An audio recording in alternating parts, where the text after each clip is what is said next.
सांगितलं तर कसलं येतं कानपाड धरून येडाची जात आहो ना आपण म्हणतो. आपण बोलतो हे भाऊजा काय ते नीट बोल लोकं ते सांगायला त्याला आता 300 करू नको. आता त्याला सांगितलं ना आता 250 देत आहे ना त्याला सांगायला त्याला तेवढं अरे ती किती किलो भरल मला सांग. तिथे मग जातो मी मला घ्यायला तू गरम का होतस आज गरम कुठे झाला मी आता भिजून आला पायासमजा मग तू बोल चल लवकर किती ती उचल हातात किती आहे बघ. सांगायला मी हो किती आहे मग ते सांगायला त्याला दिलेलं सांगायला तर ते ही रामदासने घेतला नसेल पण त्याने घेतला म्हणून त्याने काल घ्या आता मुंबईवाला आहे 200ला देऊन टाक.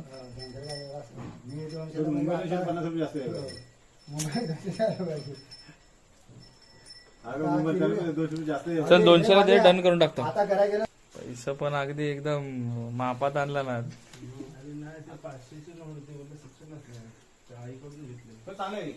ह्याला विचार बघ माझा कसा तो बघा, लांब आहे माझा बाप हापसात आहे.